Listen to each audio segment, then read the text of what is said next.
Hola chicos, ¿cómo están? Hola, doctora. Hola, doctora. Buenos días. Buenas noches. Hola. No le estoy haciendo burla solo a Rodolfo. Lo siento. Ahorita les cobro el tiempo, no se preocupen. Chicos, les íbamos a comentar.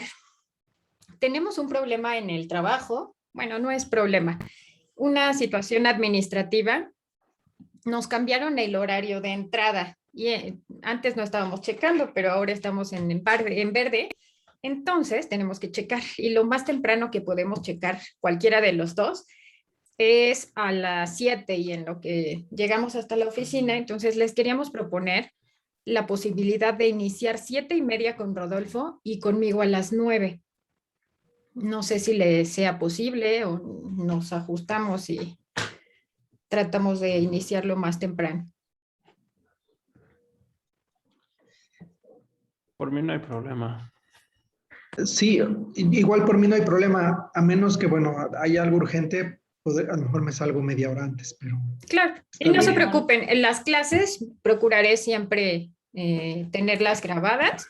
Entonces, si alguno no tuviera disponibilidad, bueno, me lo comentan, nos mandan un mensajito al chat y ya decidimos. Si no, nos quedaría mejor 7:30.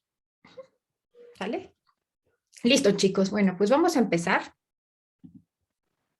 Parte de lo que vamos a revisar, ahorita lo estaban abordando con Rodolfo, entonces creo que va a servir que estemos viendo estos temas tan relacionados. En esta clase nos vamos a enfocar a revisar estadística descriptiva. ¿En qué específicamente? Bueno, pues en la parte introductoria, en esta parte vamos a ver la teoría para entender qué es una variable de distribución normal, qué características tiene una variable de libre distribución, y en las siguientes clases les voy a enseñar a calcularlo en SPSS. Entonces son dos clases que van a estar seriadas. ¿Para qué utilizamos la estadística descriptiva en sus proyectos de investigación? ¿En qué parte específicamente? ¿En qué parte del diseño arquitectónico? Para la adquisición de incidencias o prevalencias, ¿no? Ok, bien. ¿Qué más? ¿En qué cuadro de resultados nos va a ser de utilidad? ¿En el primero? Exacto. Bien. Entonces, lo vamos a utilizar en el primer cuadro de resultados para conocer las características generales de la población. Entonces, es aquí donde la estadística y específicamente la descriptiva nos va a ser de utilidad. ¿Para qué nos sirve la estadística? Ahorita con Rodolfo escuché que estaban platicando acerca de la mastografía.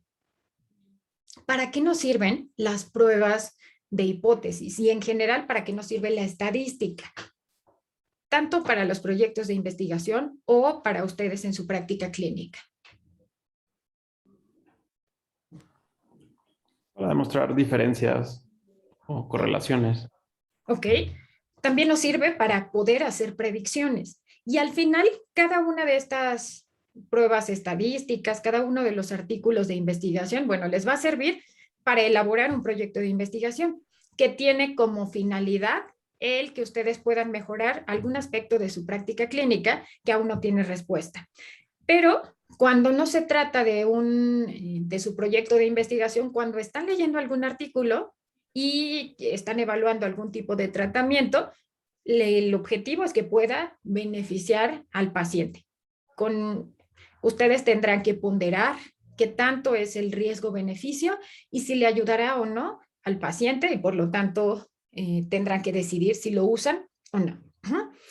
Y en esta parte de la estadística descriptiva nos va a servir para resumir y clasificar los datos, para conocer las características generales de su población. Ayer estábamos trabajando con alguno de los grupos con una nueva prueba diagnóstica que se llama elastografía.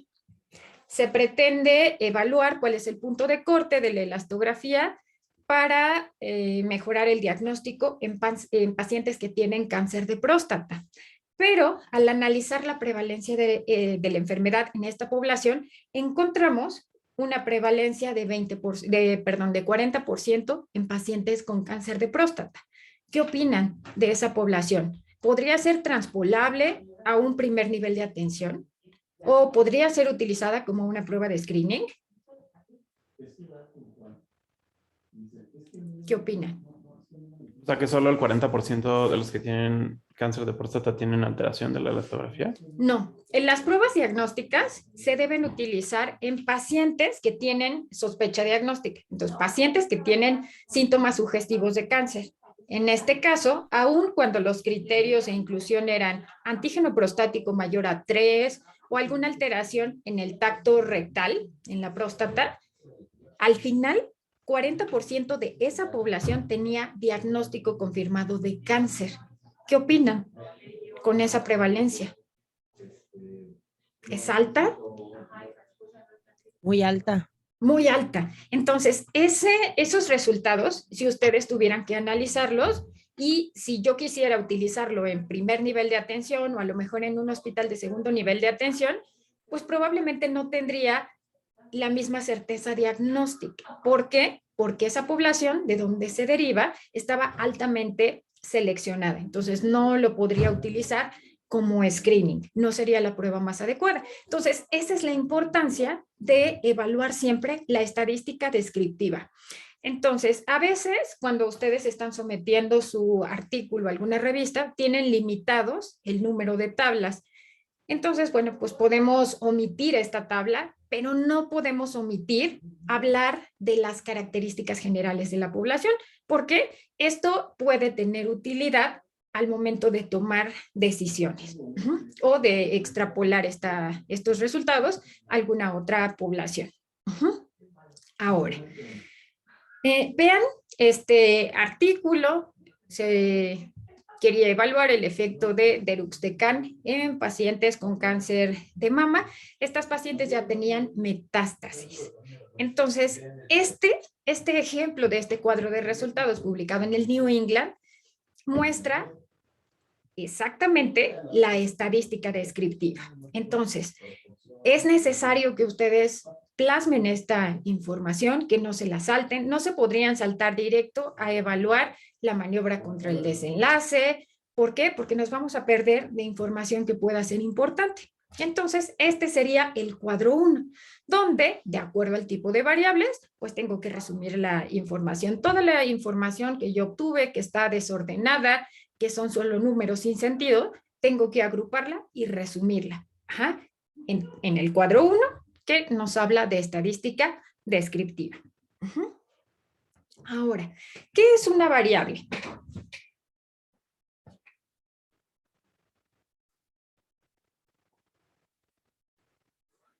Uno nada más. Daniel, ¿qué es una variable? ¿Qué entendemos por variable? Pues es como un parámetro, bueno, ahí dice un atributo que puede tomar distintos valores, pero pues es una característica que estamos midiendo en nuestra población. Claro, y este atributo puede ser cualitativo, puede ser cuantitativo, puede ser nominal, puede ser ordinal. ¿Qué opinan? Algo que me encuentro frecuentemente es cuando ustedes están haciendo su proyecto de investigación, en el apartado de variables, de repente hacen algo como esto. Entonces, en este diseño arquitectónico, el estado basal son mujeres en postmenopausia. La maniobra es calcio y vitamina D contra placebo para evaluar el riesgo a largo plazo de desarrollar fractura. La variable, ¿qué pasaría si yo en el apartado de variables pongo mujeres en posmenopausia?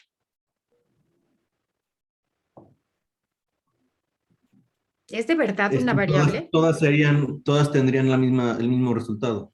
Claro, y aún cuando yo ponga en la definición operacional que pueden tener o no posmenopausia, si no tienen posmenopausia, no van a incluirse. Entonces, esta sería una constante, un criterio de inclusión y la característica de su población. Entonces, esa no sería una variable. Entonces, de pronto pareciera que es muy bobo el mencionarlo, pero es importante pues que no vayan a cometer este error. Ahora, existen muchas clasificaciones sobre los tipos de variables, especialmente las variables cuantitativas. Sin embargo, como lo revisamos en las clases anteriores, para elegir una prueba estadística, solo se van a clasificar en estos dos tipos, variables cualitativas o cuantitativas. Las cualitativas que pueden ser nominales, ordinales, y las cuantitativas que son de distribución normal o de libre distribución.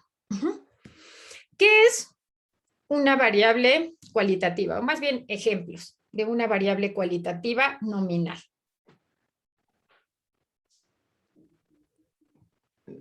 Raza, por ejemplo. Ok, raza. Es una nominal. ¿Por qué es nominal y por qué no es ordinal? Porque no hay valor, no hay mayor valor en una que otras. Ok, entonces, en las variables cualitativas nominales únicamente estoy evaluando la presencia o no de un atributo. Pueden ser dicotómicas, si solo tengo dos opciones, pero pueden ser 3 o más categorías, como la raza étnica. Otro ejemplo de una variable nominal en sus proyectos. Sexo. Sexo, ok, sí, bien. Víctor, ¿alguna variable cualitativa nominal? Ok. Hombre, mujer. Otra. Sobrepeso, obesidad, desnutrido, no Ok. Esa variable, Caro, es cualitativa, pero ¿es nominal o es ordinal? la de sobrepeso, ¿no? Dependiendo de cómo la clasificas, ¿no? O sea, si, por ejemplo, si nada más le puedes poner IMC. Ok.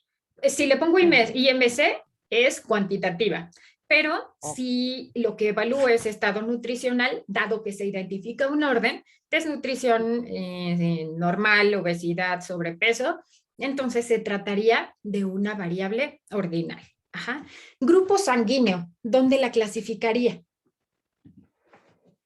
Nominal. Ok, nominal y politónica. Ok. Ahora, otro ejemplo de variables ordinales que ustedes van a evaluar en sus proyectos de investigación.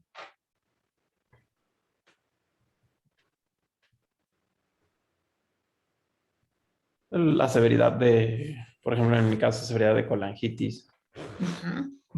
Ok, bien. David. Todas las escalas médicas, ¿no? Ok. Por ejemplo, la escala visual análoga, o por ejemplo, la escala de Alvarado. Bien, ok. Y David, ¿tú vas a utilizar alguna variable ordinal? ¿Vas a tener alguna variable ordinal para evaluar el desenlace? El grado de anormalidad del electroencefalograma. Ok.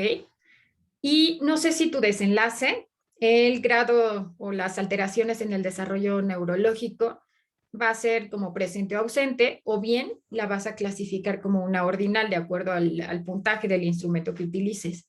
Sí. Ok.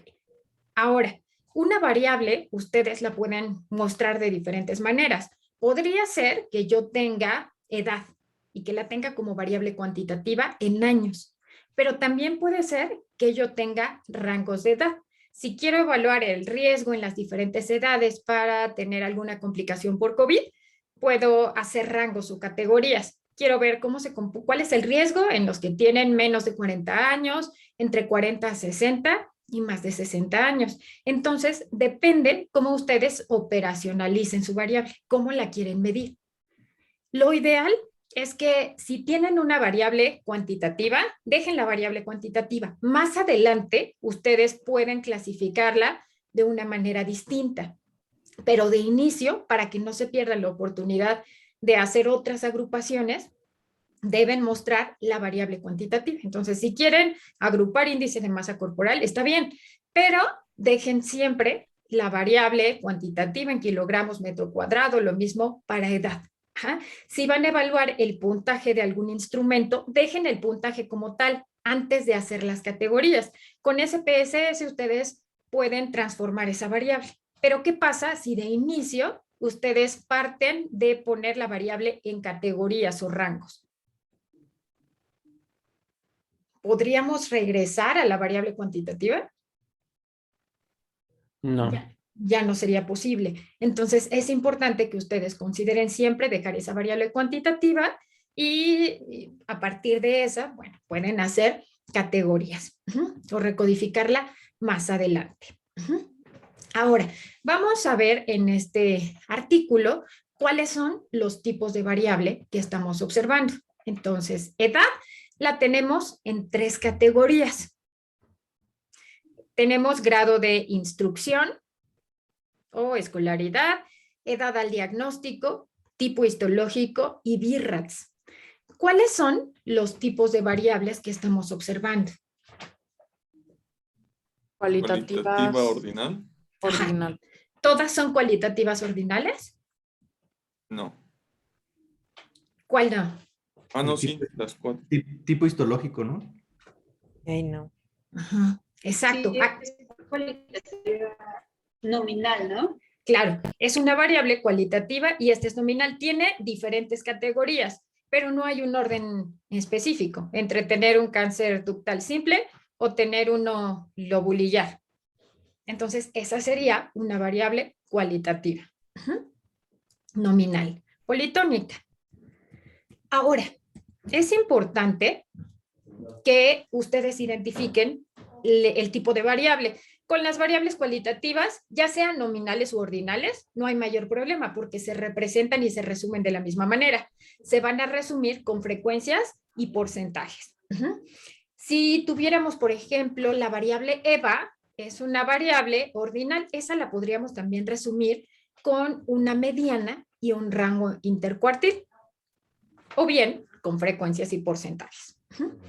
Ahora, aquí no hay más problema con las variables cualitativas, pero sí con las variables cuantitativas. Entonces, al final su tabla se vería así. Entonces, aquí no hay más problema. Tienen ustedes que describir qué significa esto. ¿Qué pasaría si de pronto yo solo les mostrara los porcentajes y no las frecuencias?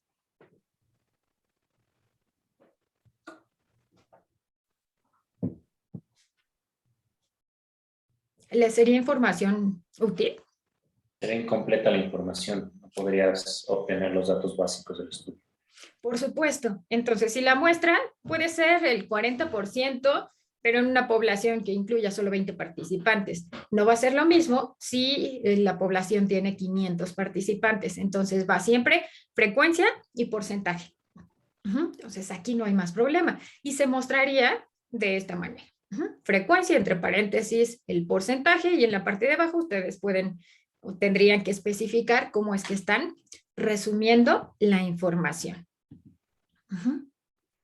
Y bueno, esto es lo que les comentaba. Una variable cuantitativa pueden mostrarla también como cualitativa ordinal o como cualitativa dicotómica. Más de 60 años, menos de 60.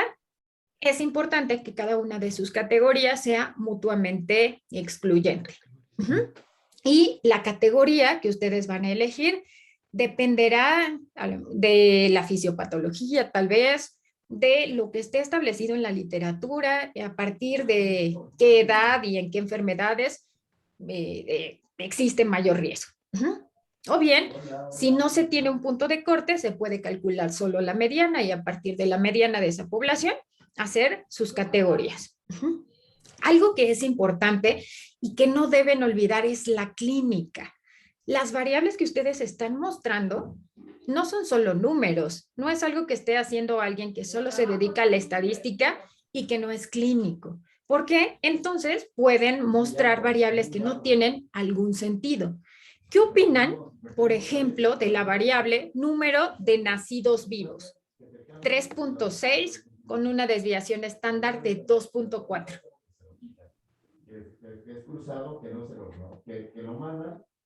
¿Qué les parece? O sea, no tiene mucho sentido porque no puedes tener 3.6 nacidos vivos, ¿no? O sea, no Ok. Perfecto. Tampoco Ah. puede haber 1.3 abortos o 1.4 familiares con cáncer. ¿De qué manera podrían ustedes mostrar esta variable para que entonces sea lógica? Como una nominal ordinal. Claro, por supuesto, pueden tener cuántas pacientes tienen cuántas no tienen hijos, cuántas tienen entre 1 y 3 y cuántas tienen más de 3. Esa es otra opción. O mostrarlas como variables discretas, sin estos decimales que no tienen algún sentido. Entonces, es importante que siempre analicen la lógica de su información. De lo contrario, pues estaríamos diciendo y mostrando algo que no tiene sentido. La estadística no son solo números, tienen que llevarlo y transpolarlo a un escenario clínico. Ahora, vamos a enfocarnos, ahora sí, al análisis de las variables cuantitativas. ¿Qué es una variable de distribución normal? ¿Cómo lo entendieron? Son las que siguen, bueno, la distribución de la campana de Gauss. Ok. Entonces, por ejemplo, en un examen, sabemos que el examen está bien hecho. Si hay algunos alumnos que sacan 10, algunos que lo reprueban, pero que la mayoría están en medio. Ok, bien. Ahorita lo vamos a ver gráficamente y vamos a ver cómo se construye o qué elementos van a permitirnos construir esa gráfica o esa campana de Gauss. Ahora, si tenemos variables cuantitativas, ¿cómo las voy a resumir? La voy a resumir con la media. Si se trata de variables de distribución normal. Con la mediana, si se trata de variables de libre distribución. Y aquí dice que puede utilizar también la moda. Esto en medicina en realidad no lo ocupamos, pero podría ser el número que más se repite. Entonces lo que utilizamos es media y mediana. Ahora, ¿qué son? ¿Cómo calculo la mediana?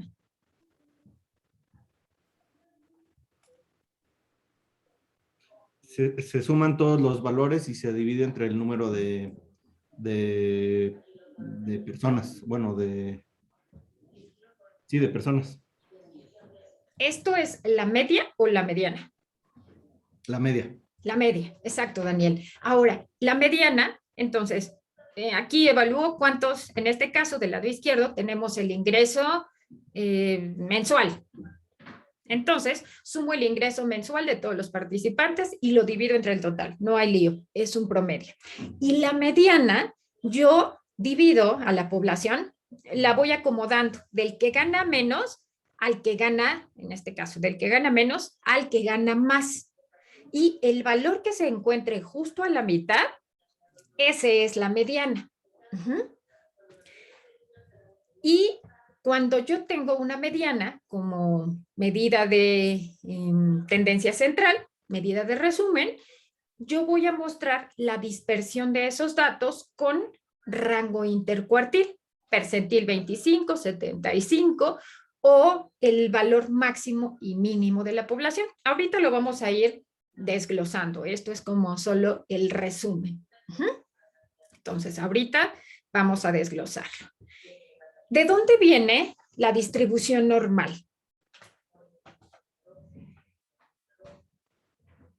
De Gauss. Entonces, él empezó a observar que la distribución en la naturaleza seguía, de las variables cuantitativas, seguía un patrón. Entonces, ya nos dijo Sophie que la mayoría de los valores están en esta parte, en la media. Y en los extremos son cada vez más infrecuentes. Ahora, ¿cómo podríamos resumir de forma sencilla? Entonces, ¿qué es el tipo de distribución? Es cómo se comportan distintos fenómenos en la naturaleza, como el peso, la edad, la talla, las variables clínicas que ustedes con las que ustedes trabajan. Y bueno, ¿por qué lo tenemos que hacer? Porque de esto depende cuál prueba estadística voy a utilizar y cómo voy a mostrar los resultados.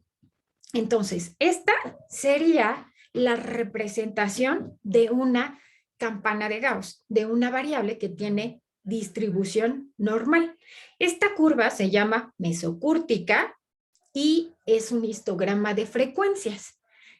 Si quisiéramos hacer una distribución de nuestras edades, ¿cómo la mostraríamos? ¿Cómo lo graficaríamos?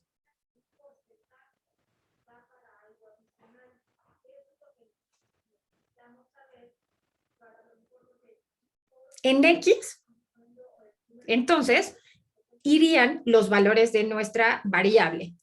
Este grupo está un poco heterogéneo, entonces no sabemos cómo se comportaría la media de la edad. Pero vamos a empezar. ¿Edad, Daniel? 35. 35. Ok. Caro. 37. 37. Ok. Víctor. 37. Ok. Sofi. 24.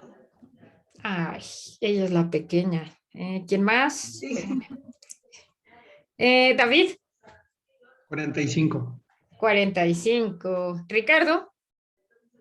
35. Jacome. 46. 46. Ana Karen. 32. Ok, 32. Y yo tengo 37.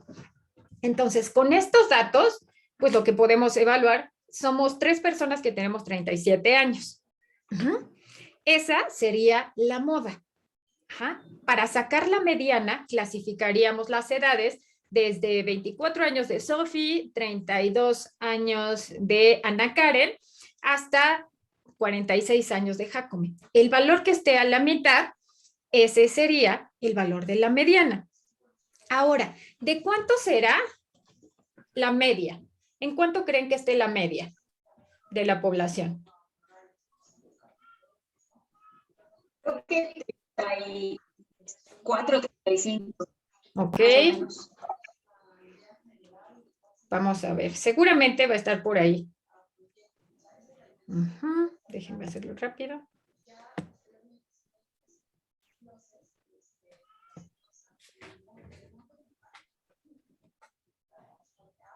Okay.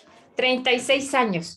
Si ustedes observan, entonces, el valor que más se repite es 37. La media nos salió en 36.7. Si nosotros quisiéramos construir esta campana de Gauss, entonces aquí colocaríamos como primer dato la edad de 24 años de Sophie. Solo hay una persona que tiene 24. Solo una persona que tiene 32. Después hay 2 personas que tienen 35.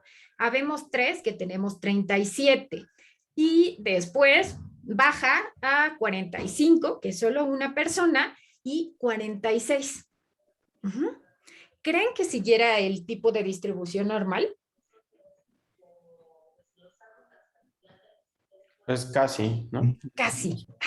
Entonces, es de esta manera. Ahora, ¿qué pasaría si nosotros replicáramos esta información en el otro grupo de la maestría? ¿Tendría el mismo comportamiento? No. Probablemente vamos a tener otros valores. A lo mejor estoy segura que Sophie va a seguir siendo la más chiquita, pero seguramente el valor, si tuviera distribución normal, el valor que más se va a repetir, pues seguirá siendo 37. Entonces, como ustedes ven, en 36, 37 años, es donde tenemos a la mayor parte de la población. ¿Qué pasaría si de pronto, entre todos mis alumnos de la maestría, yo tuviera o les preguntara cómo se comportaría la edad de 60 años? ¿Cuál creen que sea la frecuencia de 60 años en alumnos que están haciendo la maestría? Baja. baja. Poca. Ujú. Al igual que en los 20, en los menores de 25. Los más chiquitos estarán, como Sofi, terminando la carrera. Ujú. Entonces, en estos extremos es donde hay la menor cantidad de población.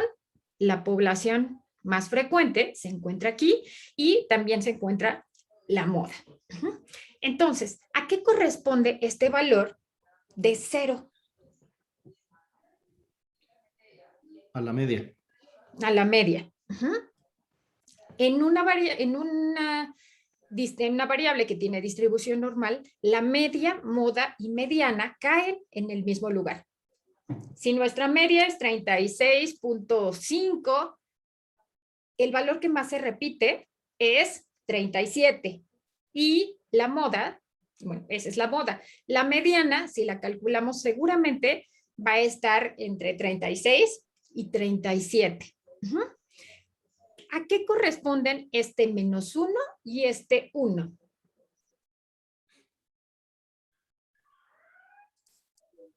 ¿A la desviación estándar? Exacto. ¿Y cómo podríamos definir la desviación estándar? ¿Qué es una desviación estándar?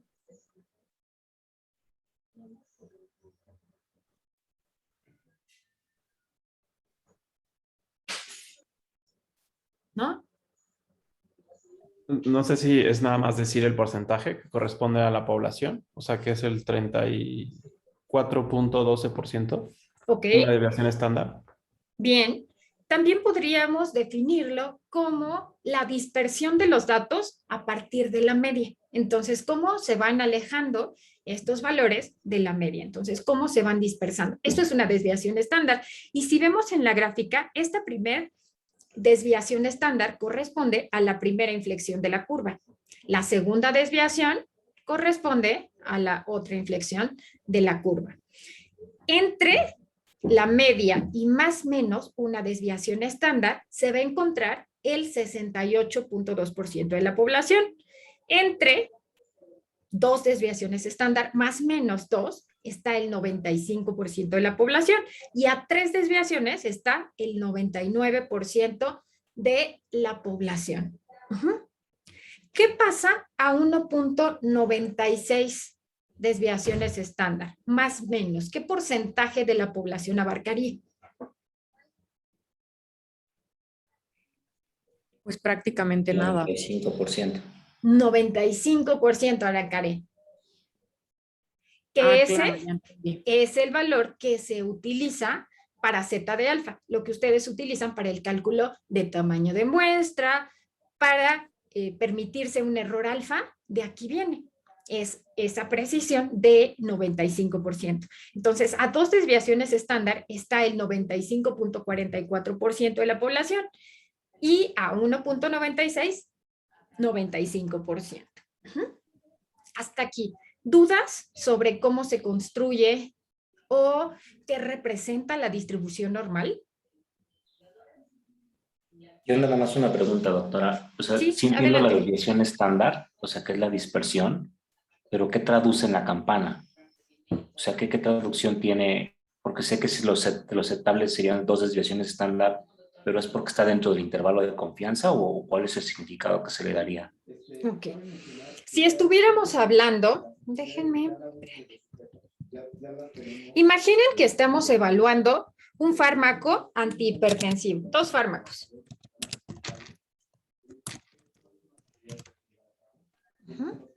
Antihipertensivo A en un grupo y tenemos el B en otro lado. ¿Qué pasaría? ¿Cuál sería la importancia entonces de evaluar la desviación estándar?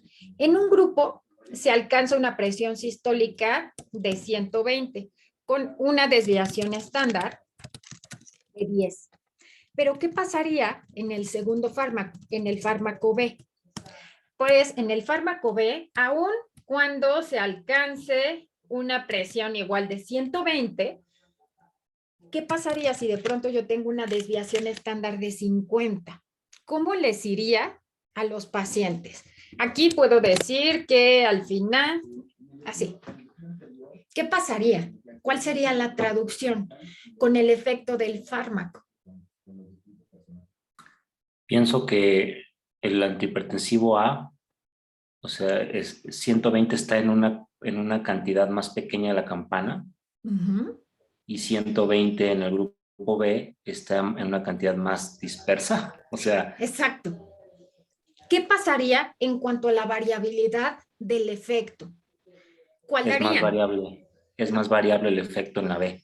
Exacto. Entonces, aun cuando la media es igual en los dos grupos, cuando ustedes evalúan la variabilidad de la respuesta, bueno, pues aquí yo voy a encontrar al 95% de la población entre 120, bueno, si multiplicamos la desviación estándar por 2, entonces estarían mis pacientes entre 100 y 140. Pero ¿qué pasaría en el tratamiento B?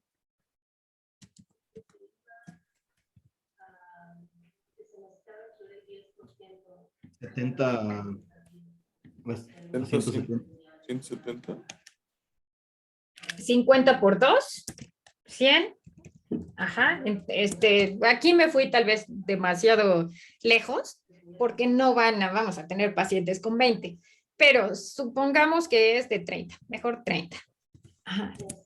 Ajá. Ahora sí, voy a tener en este grupo de pacientes, el 95% de la población va a estar en una presión de 60 sistólica hasta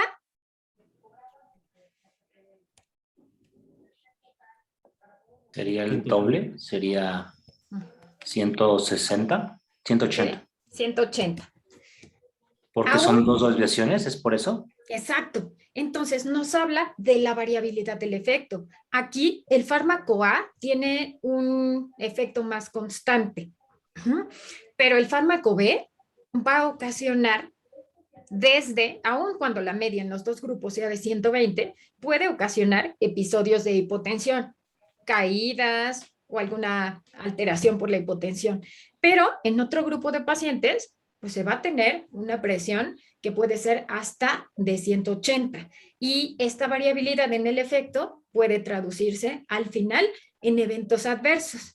Entonces, esta sería, Víctor, la traducción de la importancia de las desviaciones estándar en la práctica clínica.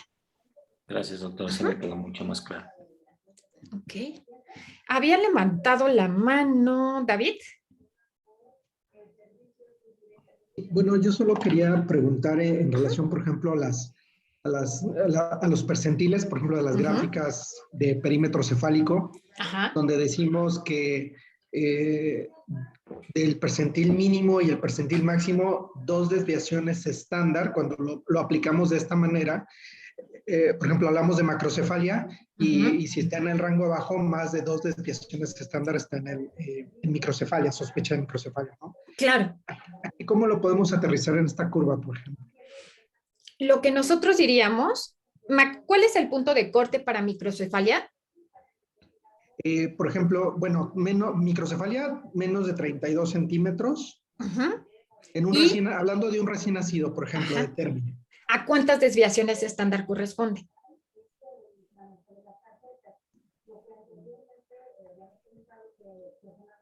Pongamos como parámetro, aquí los puntos de corte pueden ser menos 2 desviaciones estándar o menos 3. Entonces, si estamos hablando de microcefalia, entonces aquí lo que puede suceder es que sea a partir de menos 3 desviaciones estándar. ¿Qué implicaría este resultado? Que un niño se encuentre ubicado a menos 3 desviaciones estándar. Vean qué porcentaje de la población solo tendrá un perímetro cefálico menor que él. Punto 13. Exacto. ¿Y qué porcentaje de la población tendrá un perímetro cefálico mayor que él?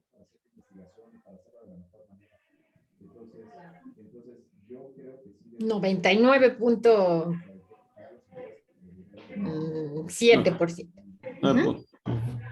Sí. Yeah. Esa sería la trascendencia. Ahorita se los voy a explicar con otros gráficos y esta es la representación de una variable de distribución normal. Ahorita en diapositivas más adelante vamos a ver los percentiles y cómo se grafica una variable de libre distribución. Pero ese sería el sentido. Gracias. ¿Alguna otra duda hasta aquí?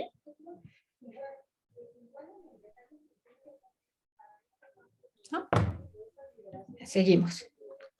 Entonces, ¿cómo podemos comprobar la normalidad sin morir en el intento? Los primeros datos que nosotros vamos a evaluar se denominan métodos mentales. Métodos mentales o métodos gaussianos, que fue el comportamiento que describió Gauss al analizar estas variables en la naturaleza.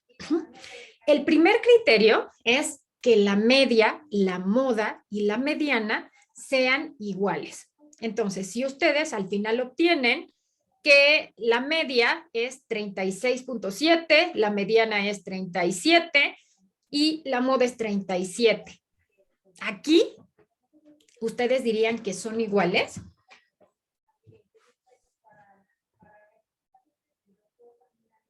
Sí, ¿no? Ok, bien. ¿Alguien diría que no son iguales? Yo les dije por ahí 36.7 de media. Casi iguales, ¿no? Casi iguales. Entonces, aquí hay una ligera excepción. Entonces, la media y la mediana no tienen que ser idénticas. La mediana tiene que caer dentro de un intervalo de confianza de la media. Ahorita se los voy a explicar en otra diapositiva de forma más clara. Pero acuérdense, este es el primer criterio. Ahora, el siguiente punto es que la curva es asintótica. ¿Esto qué implica? Que los valores van decreciendo de la media. Lo más frecuente es que la mayoría de los valores se ubican alrededor de la media, cerca de la media. Pero vamos a poder tener extremos. Entonces, tenemos a Sophie, que tiene 24 años, y tengo un alumno que tiene 60 años. La característica de esta curva, que es asintótica, es que no toca el cero. Aquí no toca el cero, y esto lo que implica es que hay una infinidad de valores entre los extremos.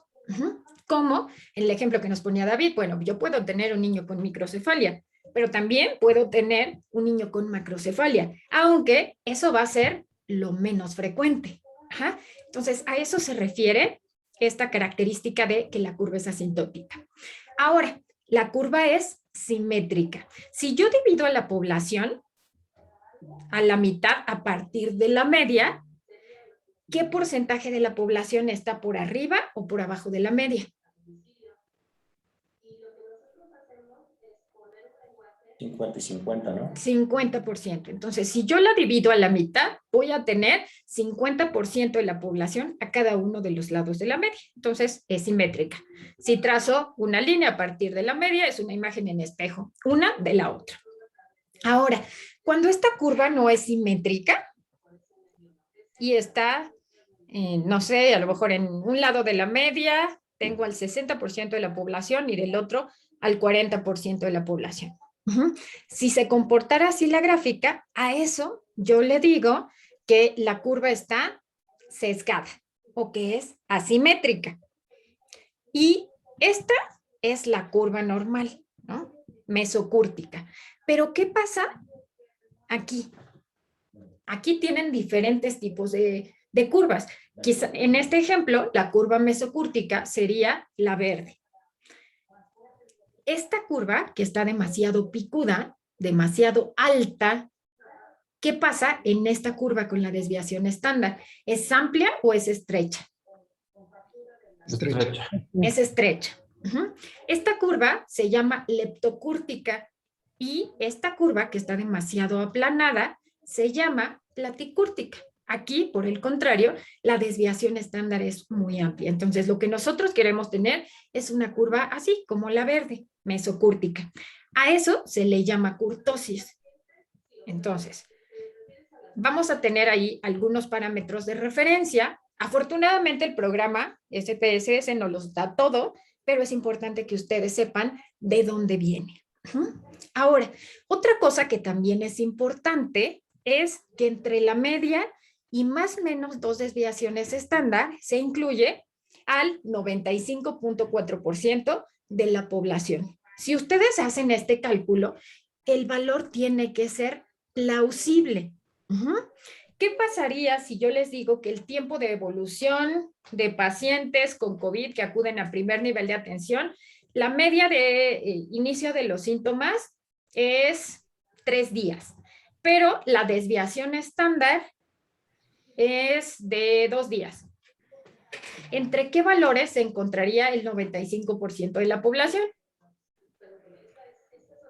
Desviación estándar de 2. Por afuera del tiempo en el que acuden a consulta. Ok. 4 días. Ok. Entonces sería desde menos 1 día, 3 menos 4, 1. Ajá, hasta 7 días. ¿Eso es lógico? ¿Sería posible que algún sujeto acude en su día menos 1? No. No puede. Entonces, en ese caso, ya a simple vista podemos evaluar que no hay distribución normal de los datos. Y ya ni le hagan otra prueba, ya no le hagan más. Esa variable se menciona o se reporta con una mediana y un rango intercuartil. Porque si ustedes lo ponen así, bueno, pues todos los van a cuestionar. Ahorita les voy a enseñar algunos ejemplos y vamos a ir haciendo este ejercicio. Hay otra prueba, hay unas pruebas de hipótesis donde de acuerdo al valor obtenido en P, yo puedo saber si la variable tiene libre distribución o distribución normal. La prueba de Shapiro la utilizo cuando tengo un tamaño de muestra menor a 30. Y la prueba de Kolmogorov lo utilizo cuando tengo una muestra más grande. Entonces, la mnemotecnia, como yo me lo aprendí, fue Shapiro, tiene un nombre más cortito, entonces lo utilizo cuando las muestras son pequeñas, y Kolmogorov, que tiene un nombre más grande, lo utilizo para cuando las muestras son más grandes. Hay otro elemento que por métodos mentales a simple vista podemos evaluar si nuestra variable tiene distribución normal o no. La desviación estándar, si es menor al 10% de la media, bueno, pues podemos considerar que tiene distribución normal. Entonces, ¿qué pasaría si yo tengo una tasa de filtrado glomerular media de 110 y tengo una desviación estándar de 10? ¿Esa variable tendría distribución normal o libre? Normal. Normal. Normal, ok. Por el contrario, si ahora yo tengo una variable, presión arterial diastólica, tengo 70 de media y tengo una desviación estándar de 30. Libre distribución. Libre distribución. Entonces, con estas características, ustedes pueden evaluar si la variable tiene libre distribución o distribución normal. Pero siempre el criterio 5 es sumamente importante. Porque deben tener estos valores plausibles, si no cualquiera se los va a cuestionar. Ahora, vamos a ir haciendo algunos ejemplos. Ahora, yo les decía, Caro decía que nuestro ejemplo eran iguales, la media, la mediana y la moda. Y por ahí alguien dijo, pues son casi iguales. Entonces, la media va a tener una variación. Y aquí entra un concepto. Lo que está marcado en 3 es la media, pero esto que está aquí señalado con la flecha es el intervalo de confianza de la media al 95%. ¿A qué se refiere esto?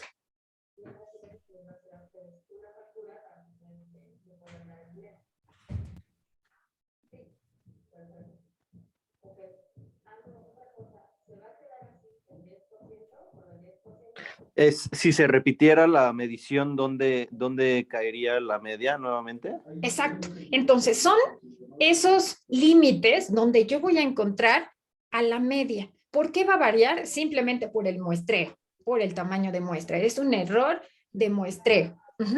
Entonces, va a ser variable. Y entonces yo puedo encontrar a la media entre estos dos intervalos. Entre, a lo mejor si es nuestro mismo ejemplo de edad, yo puedo encontrar, tengo un intervalo de confianza que va de 35 a 38. Ajá. Entonces, si nuestra media es 36.7 y nuestra mediana es 37, entonces se cumple este criterio. Entonces, la mediana tiene que caer dentro del intervalo de confianza de la media. No tiene que ser específico el mismo valor de la media, pero tiene que caer dentro de este intervalo. ¿Con qué precisión yo voy a encontrar a la media? La media real, 95%. Entonces, este es el intervalo de confianza de la media. Ahora, ¿qué? ¿Se acuerdan qué representaba esta primera inflexión de la curva? Sí, la desviación. La primera desviación. Una desviación estándar. Después, en 4, este valor de 4 son 2 desviaciones estándar. Y a partir de la desviación estándar, si yo le elevo al cuadrado, obtengo algo que se llama varianza. Y que simplemente es la desviación estándar elevada al cuadrado. Y también es una medida de dispersión. Ahora, en salud, ¿cuándo decimos que hay algún parámetro de laboratorio alterado? ¿A cuántas desviaciones estándar? Pues, por ejemplo, con para la osteoporosis son 2 desviaciones estándar. Ok, bien. Entonces, aquí, a partir de estos valores, pues se obtienen, se traducen en alguna condición alterada, que va a tener alguna implicación en la salud. Y esto, bueno, pues va a representar una alteración, una patología, o bien va a incrementar el riesgo de tener algún desenlace. Entonces, si yo tengo osteopenia con -2, pues también voy a tener mayor riesgo de fractura. Y esto mismo lo utilizamos para evaluar el estado nutricional. Ahora, ¿cómo voy a calcular el intervalo de confianza al 95%? Esto lo estaban viendo con Rodolfo hace ratito. ¿Cómo lo voy a calcular? ¿Se acuerdan que en el examen diagnóstico había un ejemplo donde les preguntaba cuál es el error estándar y el intervalo de confianza de la media?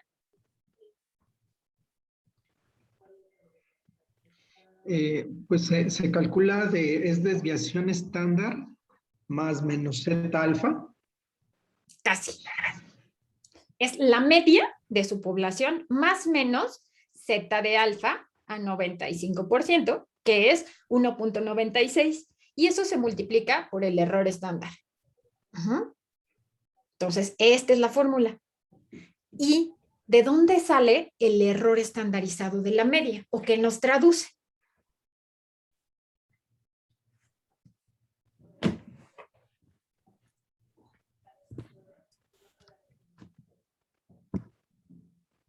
Nos traduce la variabilidad de una media en mediciones repetidas.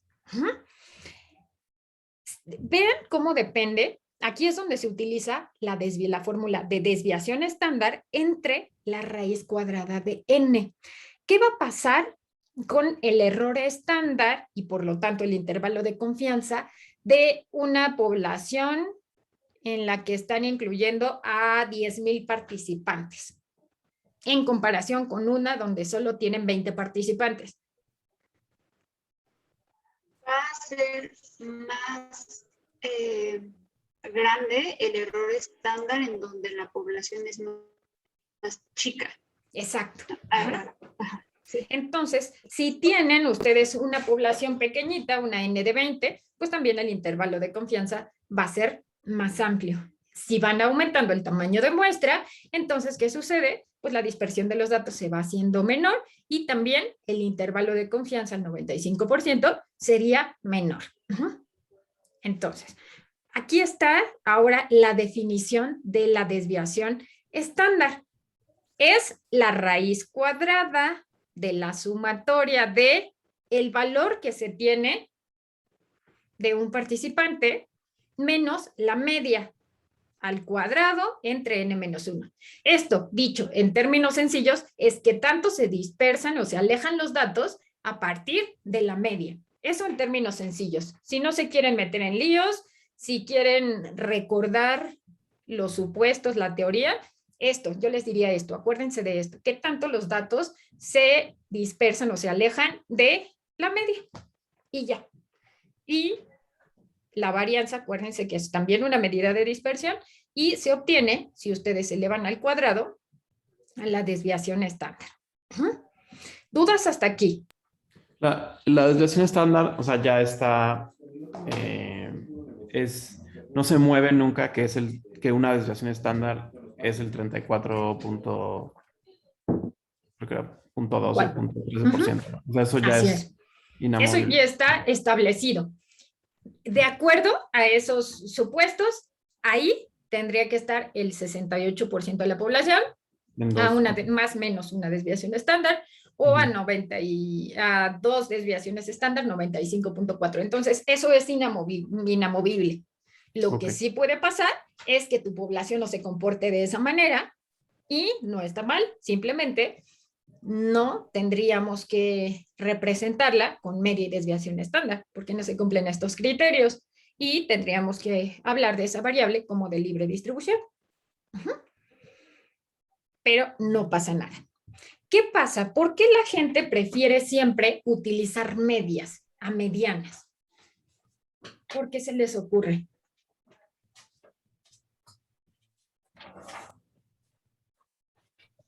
Porque es más fácil de calcular.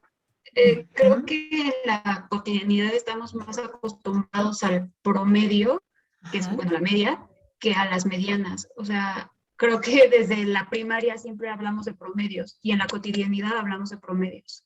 Ok, y en poblaciones muy, muy grandes variaría menos la media que la mediana. Entonces, es por eso que muchos prefieren utilizar estadística paramétrica y trabajar con medias que la estadística no paramétrica. Sin embargo, cuando ustedes van a ver con Rodolfo que para calcular el tamaño de muestra, si es una variable cuantitativa y tiene 2 grupos, deben contemplar la desviación estándar. Entonces, si ustedes desde el inicio están contemplando la media y desviación estándar que esperan, de acuerdo a lo publicado en la literatura, bueno, pues no pasa nada si utilizan una prueba no paramétrica. Van a observar resultados fidedignos. Entonces, esto es importante que ustedes lo tomen en cuenta. Y bueno, esto es algo de lo que ya les había explicado en el ejemplo del antihipertensivo. Puedo tener 2 medicamentos que tengan la misma media, pero la dispersión puede ser distinta. Eso puede tener implicaciones al momento de tomar decisiones, como en el ejemplo de los antihipertensivos. Entonces, por eso es tan importante que siempre lo consideremos. Ahora, hay unas pruebas que ya se calculan en SPSS y se llaman pruebas de hipótesis. ¿Cómo vamos a interpretar estas pruebas de hipótesis de normalidad? Entonces, para estas pruebas, mi hipótesis nula es que mi muestra tiene distribución normal. Y la hipótesis alterna es que tiene distribución libre. Ahora, ¿qué pasaría si yo encuentro para estas pruebas específicas de hipótesis de normalidad un valor de P mayor a 0.05? ¿Puedo rechazar la hipótesis nula o no podría?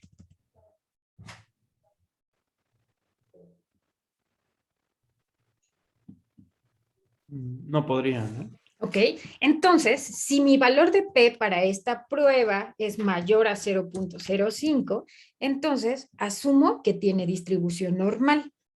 Y para libre distribución sería un valor de P menor a 0.05. Y acuérdense entonces que tenemos 2 pruebas, Kolmogorov y Shapiro.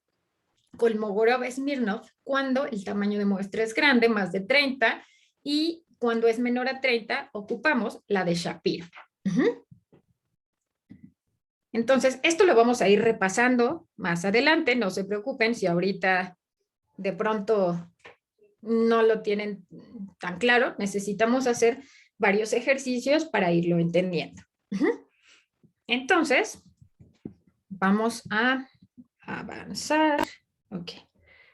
Ya me adelantaron a este ejemplo de para qué utilizamos las desviaciones estándar en la clínica. Las desviaciones estándar también lo van a encontrar como valores Z. Entonces, si encuentran que se tiene un valor Z, en este caso, se tiene un valor Z de -2. Esta paciente es una paciente premenopáusica con un Z-score de -2. ¿Qué implica este resultado?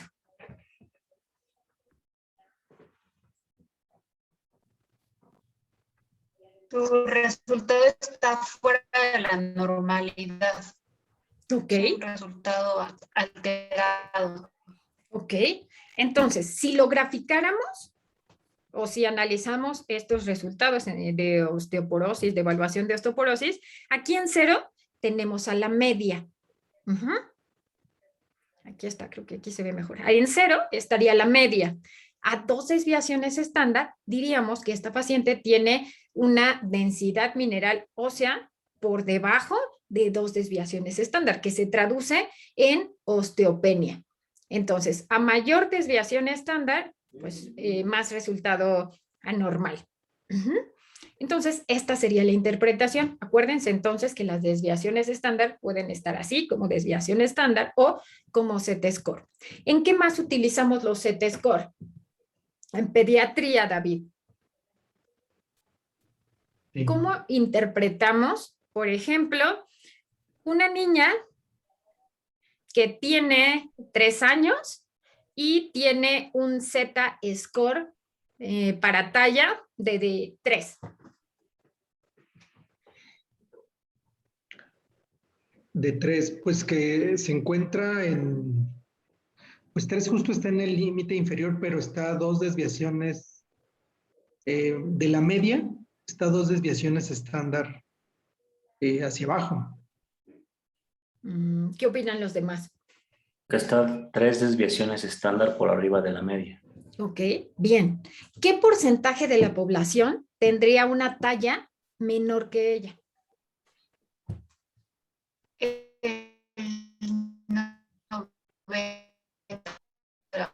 Ok, 99%. ¿Y de qué les hablaría, por ejemplo, si ustedes estuvieran evaluando la talla de un niño y de repente pues estuviera aquí en un Z-score de 0, es decir, que caería su talla con la media poblacional? ¿Y qué pasaría si de pronto ustedes empiezan a ver que durante el seguimiento pues van disminuyendo estas desviaciones estándar hasta llegar a -3 desviaciones estándar? ¿De qué les hablaría? Está completamente fuera del rango normal para su edad, ¿no? Ok, y se traduce en una patología. Entonces, ya vieron cómo se pueden observar las desviaciones estándar, ya sea en una campana de Gauss o aquí, en este tipo de gráficos para evaluar la normalidad o no. ¿Sale? Ok. Vamos a hacer algunos ejercicios. En este caso, tenemos una media de 80 años. Tenemos una mediana de 95 años. Un error estandarizado de 5. ¿Cuál es el intervalo de confianza de la media? ¿Y cómo lo calculamos? ¿Cómo calculo? Habíamos quedado que era el error estandarizado. Creo que se sumaba, ¿no? A la resta de la mediana menos la media. Ok, más o menos, Sofía. La fórmula... El error estandarizado por 1.96. Ok. Y eso le haces más menos a la media. La media. Exacto. Entonces, media más menos 1.96 errores estandarizados por, ahí está, por el error estándar. ¿De cuánto sería el intervalo de confianza de la media? Ahí está, de 70 a 89. Ok. ¿No? Entonces, la fórmula es la media más menos, aquí me faltó el menos, 1.96 errores estandarizados. Entonces, el intervalo de confianza va de 70 a 89. La mediana de esta población es de 95. ¿Tiene distribución normal o no tiene distribución normal? No. ¿Todos de acuerdo con Daniel? Sí, no tiene. Ahora, si yo quisiera contrastar la edad en dos grupos, hombres y mujeres, ¿qué prueba estadística utilizaría?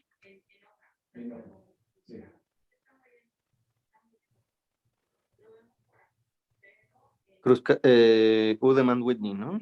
Exacto, porque es una variable de libre distribución y tengo dos grupos. Entonces, aquí la mediana está fuera del intervalo de confianza al 95%, por lo tanto, tiene libre distribución. Ahora, vean este ejemplo. En un estudio se incluyó a pacientes con hiperplasia prostática. La edad fue de 40 a 80 años. La media de la población fue de 50 años y la desviación estándar de 20.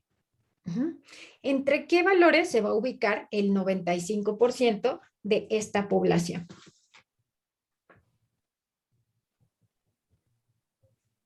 De 10 a 90 años. De 10 a 90 años. ¿Tiene libre distribución o distribución normal? Sería libre distribución, ¿no? Porque si los criterios de inclusión eran de 40 a 80, pues no es plausible tener personas de menos de 40 años. Por supuesto. Entonces tiene libre distribución. Y aún no hacemos pruebas de hipótesis, solo con observar y analizar criterios de inclusión y la media y desviación estándar, solo con eso. Ahora, ¿qué pasaría si yo les digo que tengo una edad de inclusión de 15 a 40 años, tengo una media de 25 años y una desviación estándar de 15?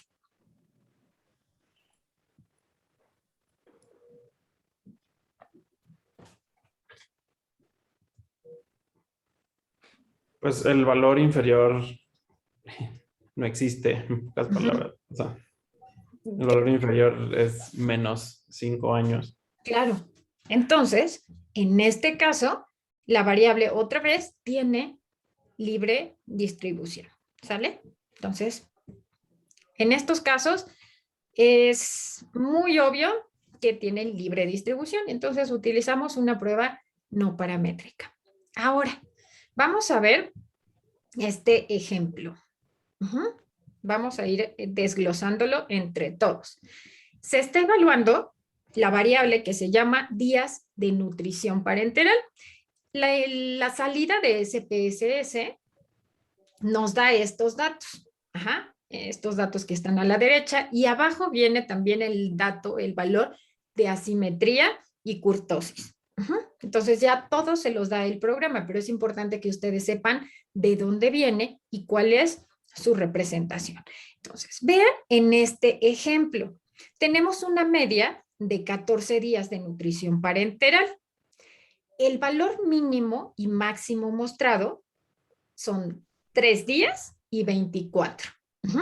Ahora, ¿qué opinan de si se cumple o no el siguiente supuesto? De que la mediana está dentro del intervalo de confianza de la media. Sí, se cumple. Ok, bien, se cumple. Entonces ahí está ese punto. Ahora, el siguiente criterio es que, bueno, aquí está nuestro intervalo de confianza, de 11 a 17. Después está la mediana, cae dentro de este rango.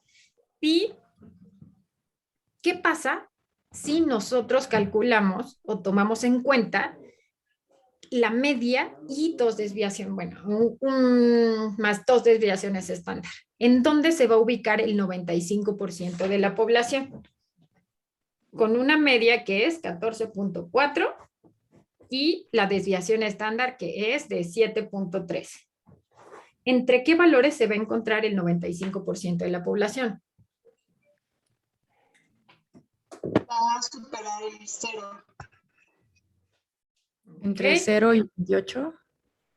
Ok, entonces, aquí les están diciendo que el niño que tuvo menos días de nutrición parenteral tuvo 3 días y que el que tuvo más días de nutrición parenteral tiene 24. ¿Qué tipo de distribución tiene esta variable? De libre distribución. Libre distribución. Exacto. Bien. Ajá. Entonces, nada más para ir resumiendo. Si mi variable tiene distribución normal, utilizo como medida de tendencia central la media y medida de dispersión, desviación estándar.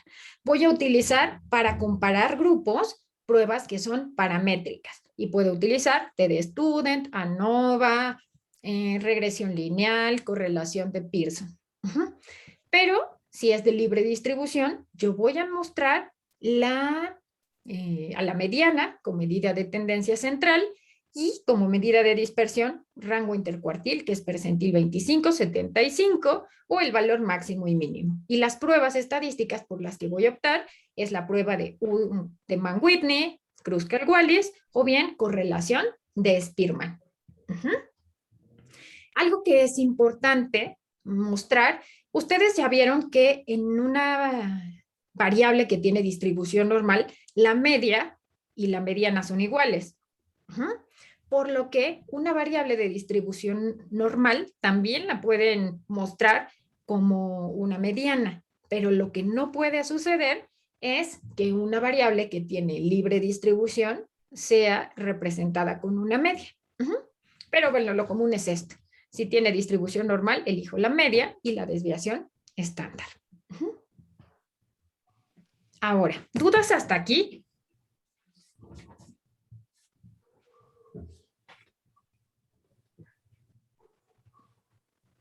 ¿No? No. ¿Segurísimos? Y a mí no me queda muy claro cuál es de libre distribución y cuál es de distribución normal. ¿En qué se basan para tomar esa decisión? Ok. No entendí muy bien eso. O sea, como ¿cuál sería el parámetro más importante? Hay muchos parámetros. Yo les diría, la lógica, lo primero es la lógica clínica que coincida sus datos, la media y desviación estándar. Cuando ustedes suman o restan las desviaciones estándar, tiene que coincidir con sus criterios de inclusión y dar un resultado biológicamente plausible. Si ese parámetro no se cumple, entonces diríamos que tiene libre distribución. Okay. Yo les diría que fueran progresando.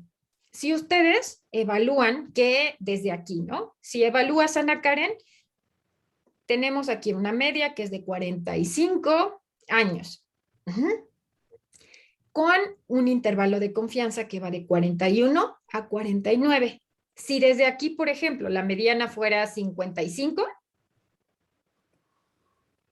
¿tendría distribución normal o no? No. Ok, y en este caso, entonces, si ahí desde ese parámetro ustedes están viendo que la mediana está fuera del intervalo de confianza, ya no le sigan, esa variable tiene libre distribución, no necesitan más pruebas. ¿Sale? Es igual que si ustedes tienen un paciente que no se sabía diabético y llega con ustedes a urgencias con estado hiperosmolar. Le pedirían para corroborar o en algún momento de su estancia intrahospitalaria una hemoglobina glucosilada para saber si es diabético. No. No. Lo mismo aquí. Entonces, si ese parámetro no se cumple, ya tiene libre distribución, ya no le sigan buscando.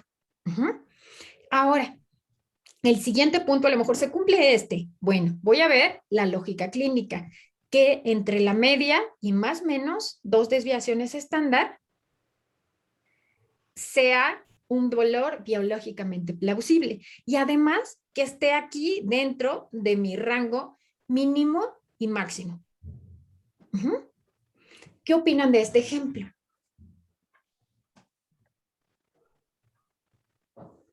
Ana Karen. ¿Entre qué valores se encontraría el 95% de la población?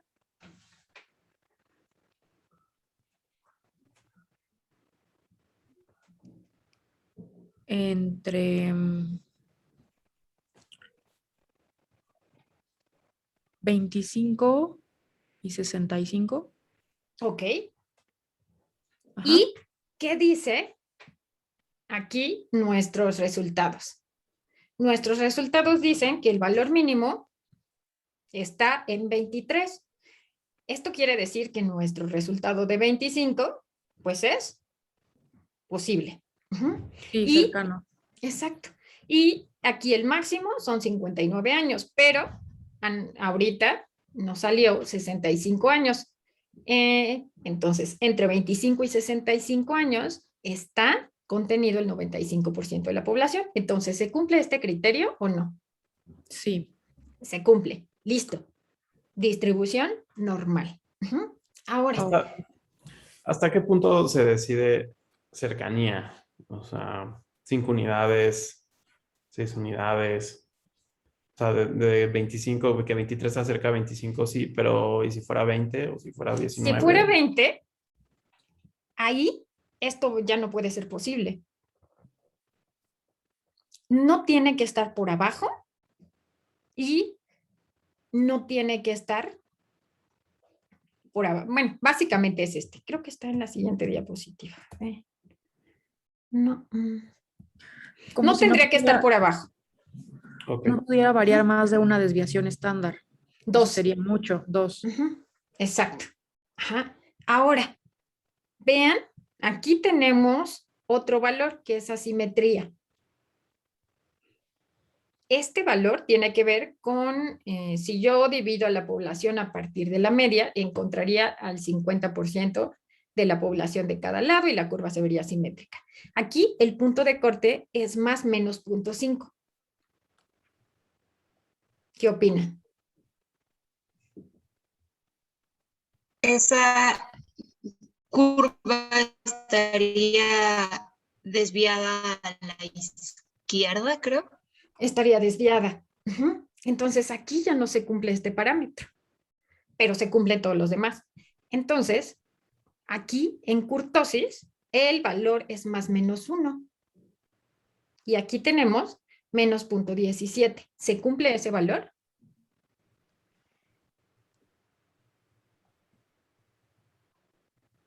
No, o sea, está fuera del rango. Más menos 1. Y tenemos menos 0.17. Ah, perdón, sí. Está en el valor. El único punto que no se cumple es este. ¿Cuál es el valor normal de la simetría? Más menos 0.5. Pero sale poquito, ¿no? Bueno, no está tan alejado. Entonces, aquí sí vale la pena que ustedes lo confirmen con una prueba de hipótesis. La prueba de hipótesis de Kolmogorov-Shapiro, Kolmogorov-Smirnov o Shapiro. Entonces, en este caso se tiene un tamaño de muestra de 25 participantes. ¿Cuál de las dos voy a utilizar? Shapiro. Shapiro. Y la significancia estadística es de 0.060.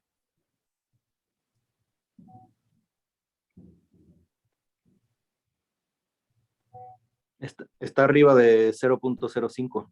Entonces, es normal.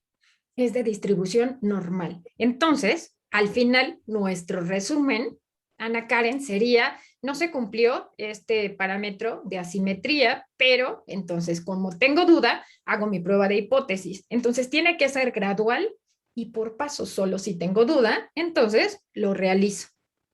Aquí diría, entonces, que tiene una distribución normal. Y vamos a ver el gráfico. Esto lo podemos hacer en SPSS. ¿Cómo observan esta curva? ¿Qué le notan? ¿Simétrica? Es de libre distribución porque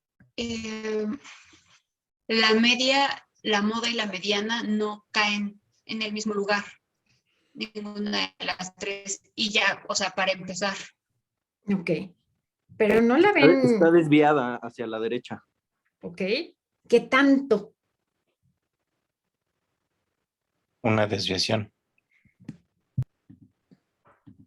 Esto que estamos observando es este valor de asimetría. Es más o menos 0.5. Entonces tengo 0.7. Entonces está tantito, poquitito desviada. Visualmente, si nosotros vemos este gráfico, pues diríamos que aquí la moda es diferente y no coincide con la media. Pero aquí visualmente sería posible que ustedes dijeran que tiene libre distribución.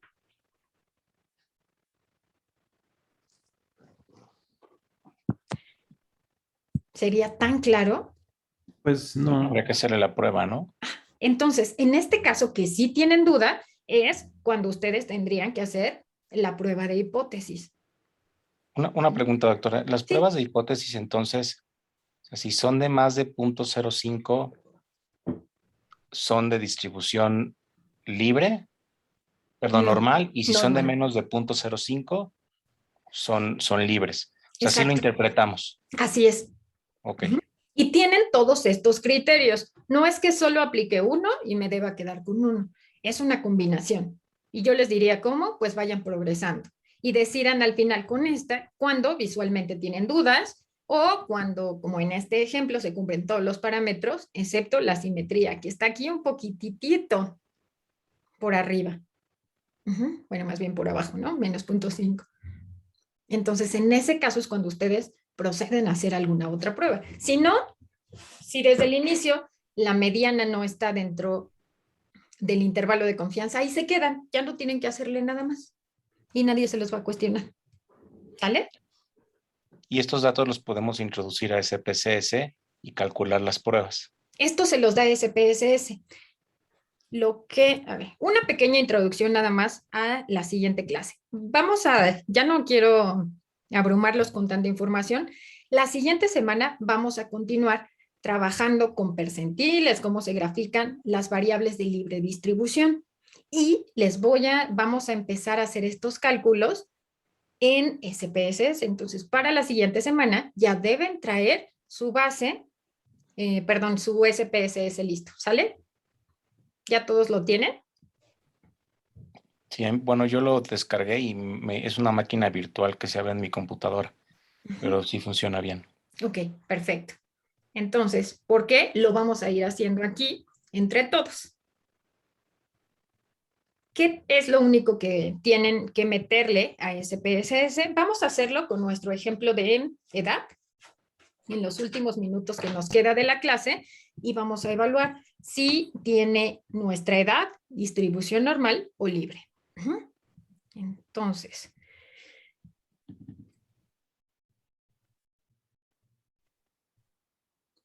para que vayan conociendo el programa, pueden ir haciendo este mismo ejercicio con edad. Se va a quedar la grabación, entonces pueden ustedes replicar su base y darle un pequeño repaso a esta clase. No les voy a dejar tarea, se salvaron de la tarea por la siguiente semana, pero lo que sí necesito es que traigan su SPSS ya listo y que le den un repaso al tema. Entonces, esta es la entrada de SPSS. Aquí vamos a poner la vista de variables o vista de datos. Entonces, nuestra variable se llama edad. Y aquí no pueden poner espacios, entonces, bueno, un diagonal bajo y especifican que se trata de edad en años. Aquí van a meter las edades de cada uno de los participantes. Entonces, cada fila corresponde a un participante. Entonces, la primera edad son 32 años, la siguiente fueron 35, la siguiente 37, siguiente 37, después 24 45, 35, 46 y 37. Ajá. Nada más con esta información, el programa ya les va a hacer los cálculos. Entonces, aquí se van a analizar. Nos vamos a estadística descriptiva y a explorar. Metemos aquí su variable y aquí en estadísticos le van a poner que queremos estadísticos descriptivos. Le pueden poner percentiles. En gráficos van a seleccionar gráficos de normalidad con prueba. Y vamos a ver cómo queda la curva de Gauss. Entonces, le ponemos histograma.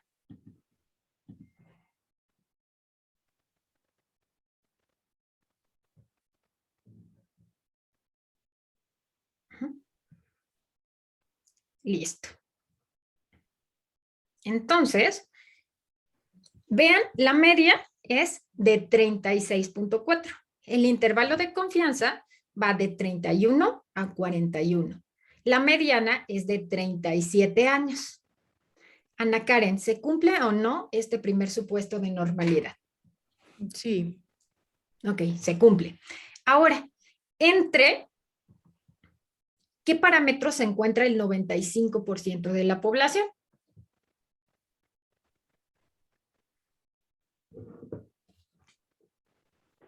Entre, son 12, 48 31, 41. y 22, 24. Son 36,4 menos 13, que es lo que corresponde a 2 desviaciones estándar. 23.4 es el límite inferior. Sí, están bien los mínimos y máximos. Ok, ¿y el superior? Entonces va de 23,4 a 49 punto y tantos. 46,8. Entonces, aquí dice que el menor de los participantes tiene 24 años. Y a nosotros nos sale que el menor de los, bueno, aquí el 95% de la población está entre 23,4 y 46,8. Entran perfectamente los rangos de Sophie y Kakumi. Entonces, tiene distribución normal o libre, de acuerdo a este criterio. Normal. Normal. Bien. Ahora, vamos a evaluar la asimetría. Más menos 0.5. Sí, es simétrica. Simétrica. Y vean la kurtosis. Más menos 1. Tienen 0.9. Es mesocúrtica. Mesocúrtica. ¿Distribución normal o libre? Normal. Listo. Hasta aquí. No necesitarían hacer nada más. Pero si ustedes deciden hacer una prueba de normalidad, ¿cuál utilizarían? ¿Shapiro o Kolmogorov? Shapiro. Shapiro, que tiene un valor de P de 0.35. ¿Distribución normal o libre? Normal. Normal. Bien. Ahora, este es nuestro gráfico. No tenemos más datos, solo son los datos de 9 participantes. Entonces, aquí, si le damos clic en la parte de arriba, aquí aparece la campanita. Le damos clic y se dibuja el gráfico.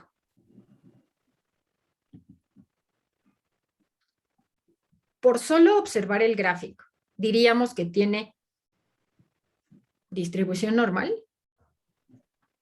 Sí. No. ¿Por qué no? Sí, ¿no? Se ve. Aquí nos faltó, tenemos 9 participantes, entonces tal vez si le seguimos, pues aquí vamos a encontrar a mi alumno que tiene 60 años y por aquí estaría. Así, visualmente podríamos decir, ay, bueno, yo no estoy tan segura. O alguno diría que sí. Entonces, acuérdense, aquí hay algún grado de asimetría. De lo contrario, si no hubiera asimetría y la curva sería perfecta, si la asimetría fuera de 0, pero dado que no es 0, hay una ligera variación. Y quizá esto es lo que nosotros estamos observando aquí.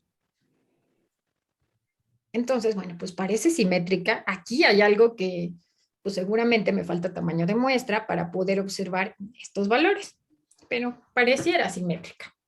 ¿Sale?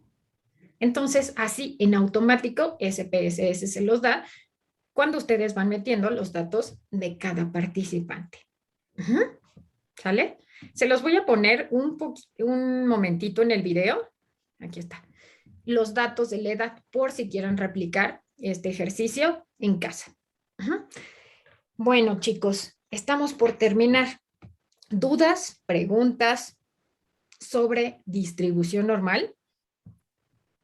Ana Karen, Caro. Muchas gracias, doctora. Me quedó más claro. ¿Sí? Ok, perfecto. Vamos a seguir trabajando y haciendo ejercicios la siguiente semana. Entonces, si tuvieran cualquier duda, con gusto lo revisamos. Doctora, en SPSS, cuando puso el criterio de edad _año, ¿cómo se subió a la columna de arriba? Nada más le da enter y con eso se jala hacia arriba. Espérame. En esta parte, ok. Es que son dos pestañas. Son dos pestañas. Aquí abajito está vista de variables. Esto es solo para poner el nombre de la variable y especificar si es numérica, si es de cadena, por ejemplo, si fuera el número de afiliación o el nombre del paciente o una variable que tenga caracteres alfanuméricos. Bueno, pues aquí sería cadena. O bien pueden poner fechas. Entonces son dos pantallas, vista de variables y vista de datos. Perfecto. Ahora sí ya me quedo. Gracias, doctora. Por nada, chicos. Pues nos vemos la siguiente semana. Cuídense mucho. Cualquier duda, estoy disponible. Traten de hacer este pequeño ejercicio o algún ejercicio con los datos que tengan o intentarlo de manera ficticia. Entonces, toda la siguiente semana no hay tarea. Solo repasen y descarguen su SPSS. Gracias, doctora. Cuídense mucho. Nos vemos la siguiente semana. Hasta luego. Buen día.